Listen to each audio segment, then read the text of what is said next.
그리스도인은 무엇으로 살아갈까요? 그리스도인은 하나님의 은혜로 살아갑니다. 하나님의 은혜 중에 가장 큰 은혜가 무엇일까요? 구원입니다. 구원입니다. 우리는 무엇으로 구원받습니까? 다시 원점으로 돌아갑니다. 하나님의 은혜로, 믿음으로 구원받는데, 그 하나님의 은혜로 믿음으로 구원받는 가운데 알갱이가 뭘까요? 그게 뭔가 하면 바로 예수 그리스도의 피입니다. 예수 그리스도의 피를 믿어야 하나님과 화해할 수 있고, 하나님과 화해하는 순간 죄사함을 받습니다. 죄사함 받은 것을 구원받았다, 그렇게 말하는 겁니다. 베드로전서 1장 18절로 19절 같이 읽습니다. 너희가 아는 바와 같이 너희 조상들로부터 유전으로 물려받은 너희의 헛된 행실에서 구속을 받은 것은 은이나 금같이 썩어질 것들로 된 것이 아니요 오직 흠도 없고 점도 없는 어린 양 같은 그리스도의 보배로운 피로 된 것이니라. 아멘. 예수 그리스도는 창세로부터 죽임당하신 어린 양이십니다. 출애굽기 12장에 유월절이 나오는데, 이 유월절은 주 예수 그리스도에게 있는 구원의 완전한 모형이죠. 히브리 백성이 이집트를 탈출할 때 하나님께서 이집트에 10가지 재앙을 내리시는데, 그 마지막 재앙이 처음 난 것들을 다 죽이는 겁니다. 이 10가지 재앙 중에 마지막 재앙이 처음 난 것들을 다 죽여버리는 건데, 바로 그때 어린 양을 잡아서 피를 출입문 위 가로대와 양쪽 좌우 문기둥 털에 어린 양의 피를 뿌리면 주님께서 그 피가 흐르는 집은 피해 가셨습니다. 넘어가셨습니다. 그때 그 어린 양을 잡아서 피를 출입문 위 가로대와 좌우 문기둥 털에 뿌리면 주님께서 피가 묻혀 있는 집은 다 넘어갔다. 그래서 넘어간다, 그래서 유월절이지 6월달에 생긴 일이 아니다. 정확하게 이해하셔야 돼요. 유월, 넘어갔다. 영어로 pass over, 건너뛰어서 패스했다고 말입니다. 굉장히 중요한 날이죠. 왜 그러냐면, 저와 여러분이 예수 그리스도의 피를 믿고 내가 죄인임을 고백할 때 그날이 우리의 영혼의 유월절입니다. 우리는 영혼의 유월절을 겪은 사람들이고 예수 그리스도의 피에 흠뻑 젖은 사람들입니다. 그래서 신약교회는 예수 그리스도의 피의 발자취요, 우리 히브리서에 나오는 그 성도들, 영웅인 성도들의 피 흘린 순교의 발자취를 따라가는 교회입니다. 그 하나님이 기뻐하시는 거죠. 출애굽기 12장 13절 같이 읽습니다. 너희가 있는 그 집들 위에 내가 이집트 땅을 칠 때에 내가 그 피를 보면 내가 너희를 넘어갈 것이니 그 재앙이 너희를 멸망시키러 너희 위에 내리지 못하리라. 아멘. 영혼의 유월절을 겪은 사람은 영원히 지옥 가지 않습니다. 그리고 영혼의 유월절을 겪지 않으신 분들은 오늘 구원과 회심이 있기를 소망합니다. 내가 그 피를 볼 때에 내가 너를 넘어가리라. 찬양합시다.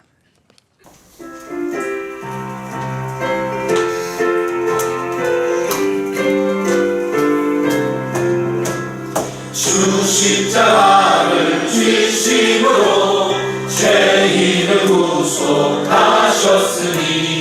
그 피를 보고 믿는 자는 주의 진노를 면하겠네. 내가 그 피를 유월절을 향해 피를 볼 때에 내가 너를 넘어가리라. 흉악한 죄인 대수라도 예수는 능히 구원하네. 온몸을 피에 잠들 때에 주의 진노를 면하겠네. 내가 그 피를 유월절을 향해 피를 볼 때에 내가 너를 넘어가리라. 심판을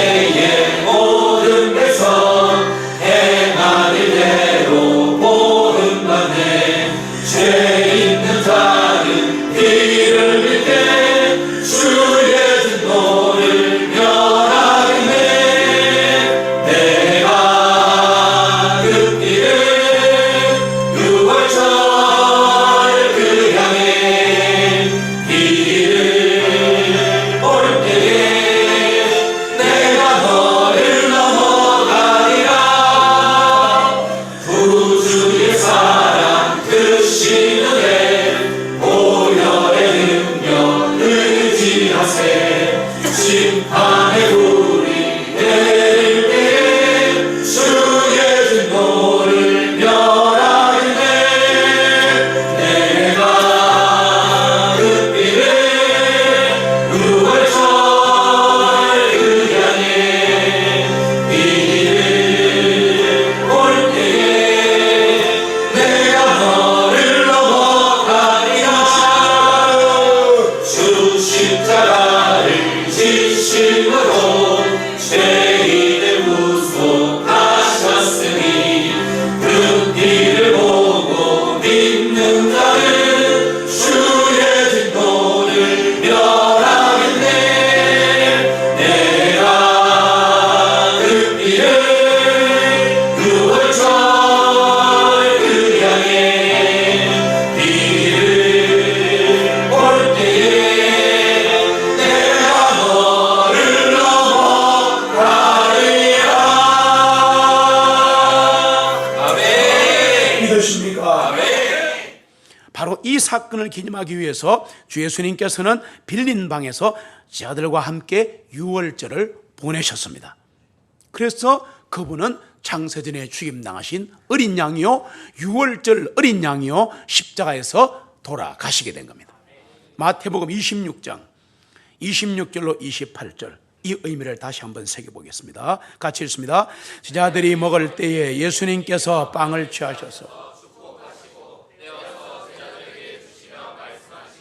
받아서 먹어라, 이것은 나의 몸이니라 하시고, 또 잔을 들어 감사를 드리시고 제자들에게 주시며 말씀하시기를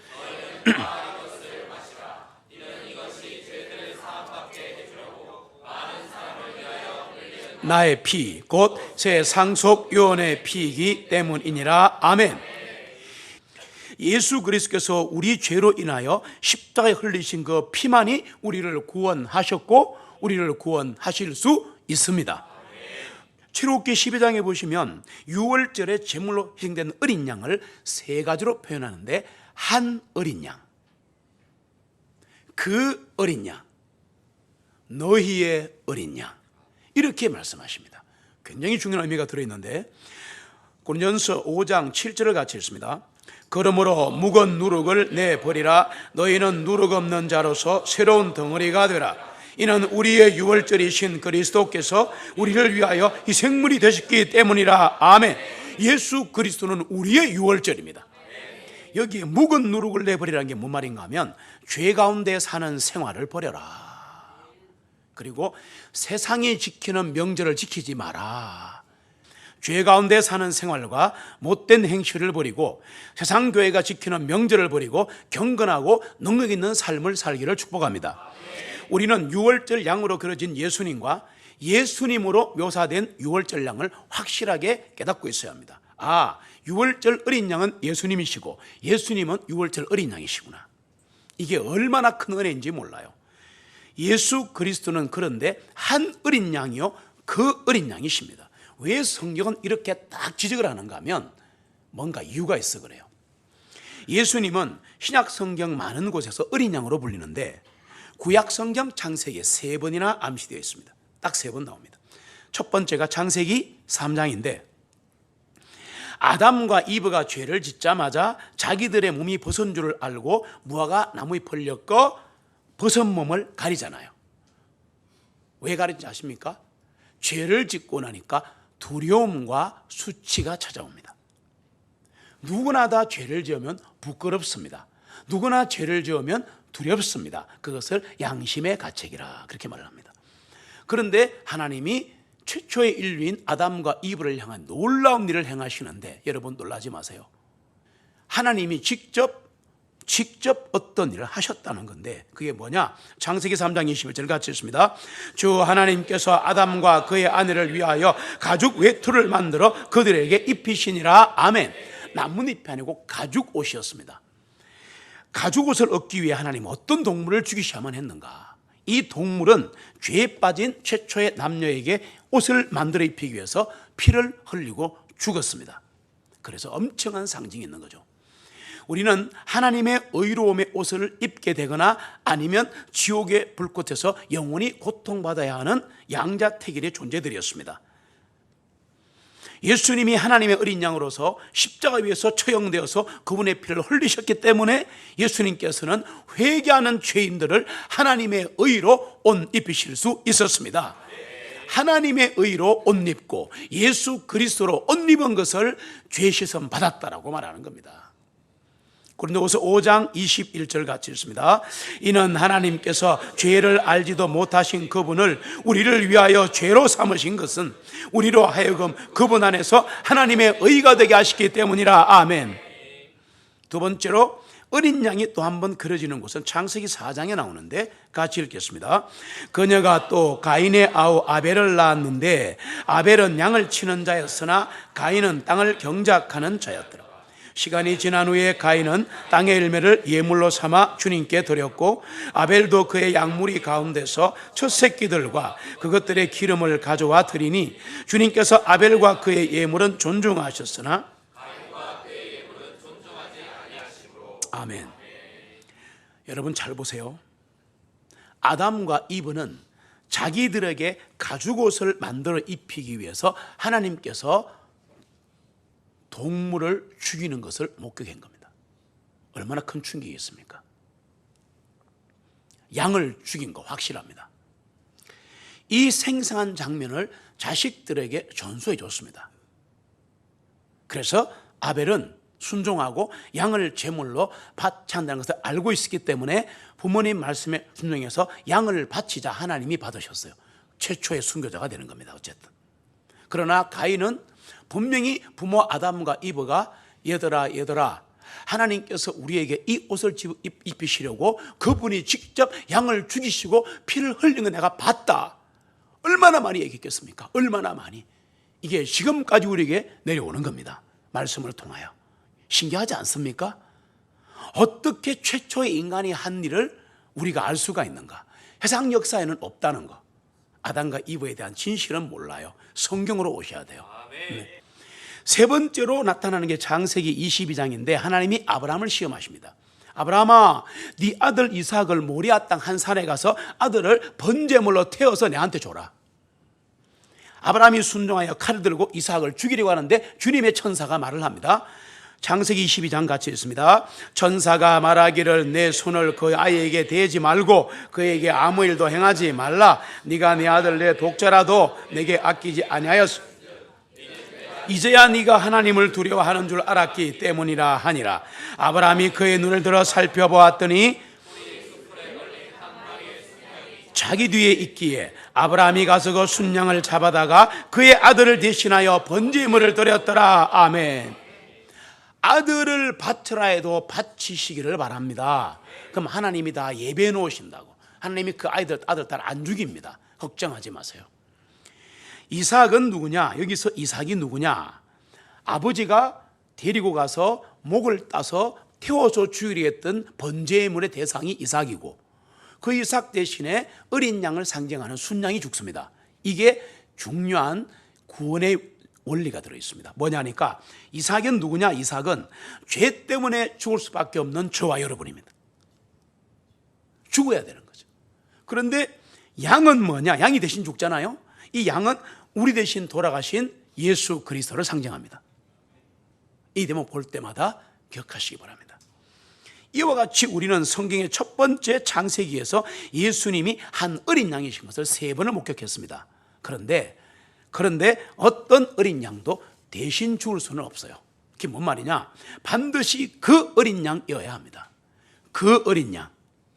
그 어린 양은 이사야서에서 인격으로 묘사가 되는데 바로 예수님이신데 이사야 53장 7절을 같이 읽겠습니다.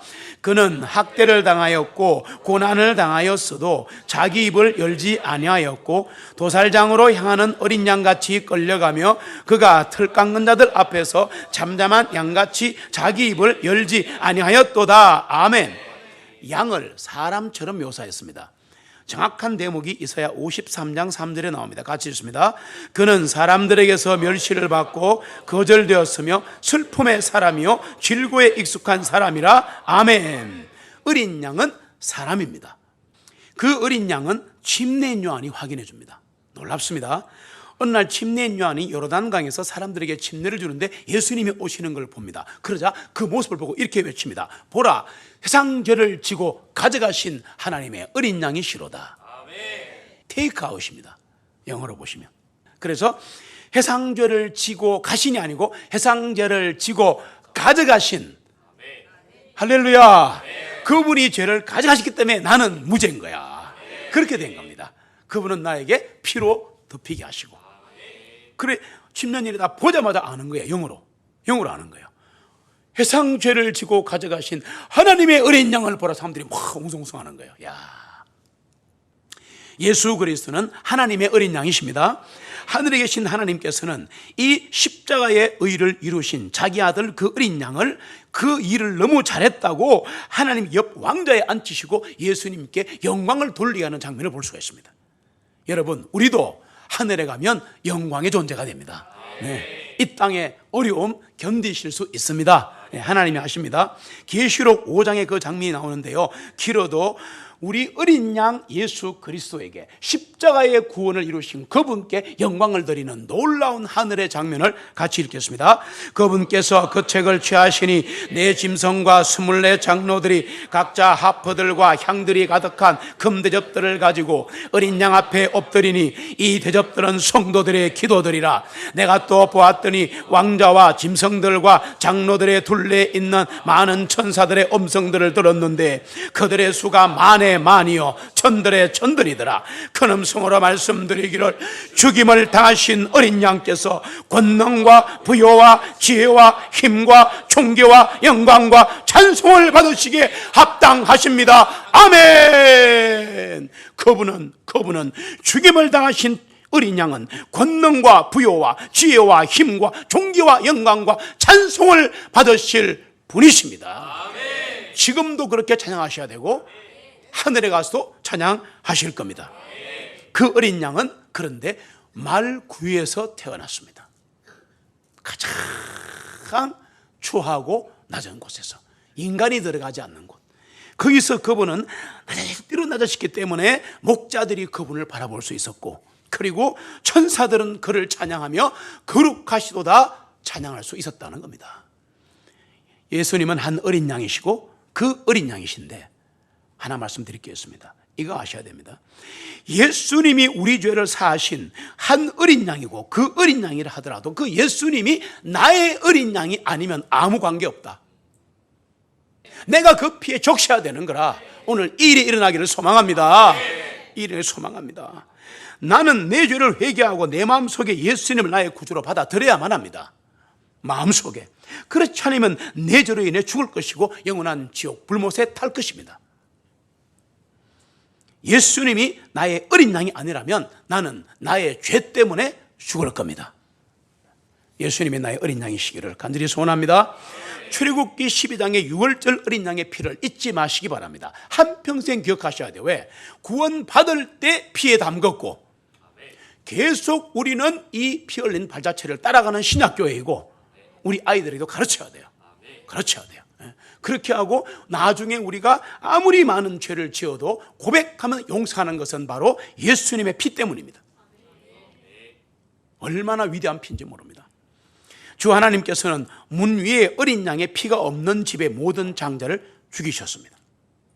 피 보고 죽이신 거예요. 피 보면 안 죽이는 거예요. 와, 어떻게 그렇게 할 수 있나? 여러분, 영의 의미가 들어있습니다. 굉장히 영적 의미가 들어있는 거예요. 내가 그 피를 6월절 그 양의 피를 볼 때에 내가 너를 넘어가리라. 이거는 우리의 한평생을 좌우하는 겁니다. 그리고 영원한 세계를 좌우하는 겁니다. 요한복음 1장 12절에 다른 포인트로 나옵니다. 같이 읽습니다. 그러나 주님을 영접하는 자, 곧 그분의 이름을 믿는 자들에게는 주님께서 하나님의 아들들이 되는 권능을 주셨으니, 아멘. 그분을 영접하는 자, 그분의 이름을 믿는 자들에게는 주님께서 하나님의 아들들이 되는 권능을 주셨으니, 야, 주님을 영접하는 자, reception, 주님을 받아들이는 자, 그분의 이름을 믿으면 구원 준다 라고 하셨습니다. 그럼 어떻게 어디에 구원을 받느냐? 에베소 3장 17절을 같이 읽겠습니다. 믿음을 통해 그리스도께서 너희 마음속에 거하게 하시고, 아멘. 믿음을 통해 하나님의 은혜로 믿음을 통해 구원받는 겁니다.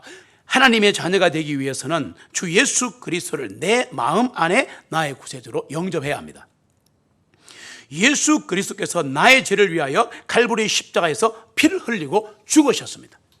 예수님은 영원히 불타는 지옥에서 나를 구하시기 위해 무덤에 묻히셨다가 부활하셔서 지금 살아 계십니다. 여기 성령님으로 와 계십니다. 말씀으로 계십니다. 예수님은 어린 양이시며 대제사장이십니다. 이게 무슨 말이냐? 어린 양으로서 예수님은 나를 위해 십자가에서 피를 흘리고 돌아가신 것이고, 대제사장이 뭐냐? 예수님은 피를 땅에서 하늘로 옮기셔서 성소 안에 긍휼의 자리 위에 뿌리신 거야. 그래서 전 우주를 피로 물들이신 겁니다. 영으로 그렇습니다. 영적으로. 그 피가 바로 지금도 그 하늘에 있습니다. 히브리서 9장 11절로 12절이 증거합니다. 같이 읽습니다. 그러나 그리스도께서는 장차 임하는 좋은 일에 대제사장으로 오시되 손으로 만들지 아니한 성막 곧 이 건물에 속하지 아니한 더 크고 더 완전한 성막을 통하여 오셨나니 염소들과 송아지들의 피로 아니하고 오직 자신의 피로 단 한 번에 거룩한 처소안으로 들어가시어 우리를 위하여 영원한 구속을 이루셨느니라. 아멘. 오직 예수 그리스도의 피만이 우리 죄를 깨끗하게 하셨습니다. 구원받을 죄를 깨끗하게 하실 겁니다. 버림받은 죄인을 예수님만이 구원할 수 있구나. 한많은 내 인생을 예수님만이 구원할 수 있구나. 예수님은 홀로 처음부터 끝까지 구원하실 거야. 이거를 믿을 때 구원이 납니다. 이거 믿을 때 구원이 일어나요. 오늘도 구원이 일어나기를 저는 간절히 바랍니다. 아담아, 네가 어디 있느냐? 이브야, 네가 어디 있느냐? 네가 지금 어디에 서 있는 거야? 내가 부르는 이 음성이 들리지 않니? 이 부르심에 응답하는 순간을 회개라고 말합니다.